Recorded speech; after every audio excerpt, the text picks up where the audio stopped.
Халдвар бүртгэдэг орон нутагт ерөнхий боловсролын сургуулийн танхимын сургалтыг эхлүүлсэн.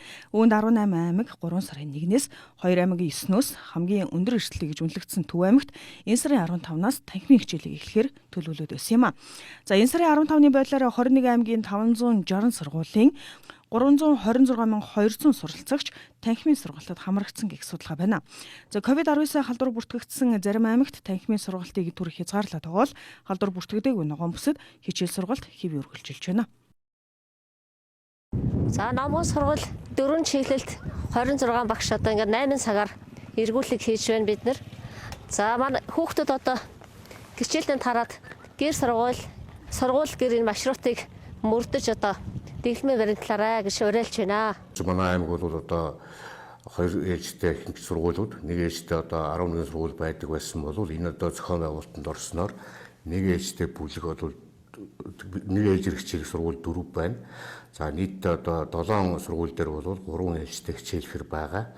За энэ маань одоо нэг бүлгүүд одоо хуваагдсантай холбоотой хүүхдүүдийн одоо анги дөрвөлтийн тоог хязгаарлалттай холбоотой нэмэлт бүлгүүд үүсэж ээлжийн тоог нэмэх юм зайлшгүй нөхцөл бүрдсэн. За ер нь бол сурагчид одоо хичээл дээрхтээ одоо амны одоо масктай ирнэ, тийм орогт нь одоо бас ариутгах, тийм бас одоо халуун хэмжигчийг ажилуулах.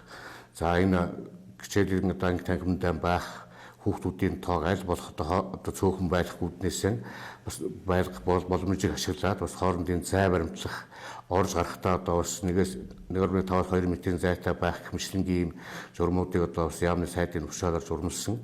Энэ хүрээндээ сургууль болгон өөрсдөө одоо бас тгэн мөрдөөд эцэгчүүдээ сурчлагаар явуулж байгаа. Ангийнхантайгаа уулзсан үдээхгүй юм. Тэгээд цаашдаа хичээл бас ороосоо гэж бодож байна. Би хичээл орохгүй хахад телевизээр үзээд багшаахаас далгаар хийжсэн. Телевизээр үзэх нь нөгөө нэг амьд харилцааг уушраас надад сайн санагдсан. Тэгээд нөгөө нэг амьд харилцаа гэдэг нь хамгийн чухалтай би мэдж авсан.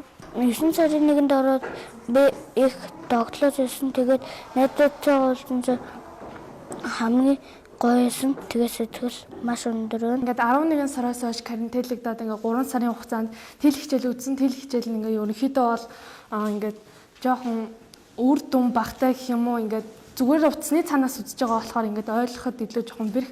Теле хичээлийг ингээд хийх үед болохоор ингээд маш их цаг хугацаа алдчихсан. Учир нь ингээд тэмдэглэж авах юм их тэгээд ингээд шахуу байдаг гэсэн. Одоо ингээд танхимаар хичээлснээр ингээд багш нар илүү ингээд хүүхдүүдтэйгээ тулж харьцаж байгаа болохоор илүү сайн ойлгож байгаа. За өнөөдрийн байдлаар Өмнө Говь аймгийн ерөнхий боловсролын сургууль оюутлогын с ิจ тэй тохиолдлоос шалтгаалan 4-р сарын 5-ны хүртэл Өвөр Хангай аймгийн Хужирт сумын Сэмжид Аршаан сувлаас илэрсэн эерэг хариу бүхий хүмүүсийн хавьтлын улмаас Арвахир, Хар хорин, Хужирт, Бат үлзий зэрэг 4 сумын сургууль цэцэрлэгийн үйл ажиллагааг за мөн Дархан бол аймгийн Шарын гол суманд өчигдөр 2 тохиолдол илэрсэн. За мөн өнөөдөр тус сумын сургууль цэцэрлэгийн үйл ажиллагааг хязгаарлаад байна. За мөн Завхан аймгийн Тосон Цэнгэл булганы Могод суманд с ิจ тэй тохиолдол илэрсэн тул тус суманд өчигдрөөс эхлэн 10 хоног хичээл сургалтын үйл ажиллагааг түр зогсоогоод байгаа юм а.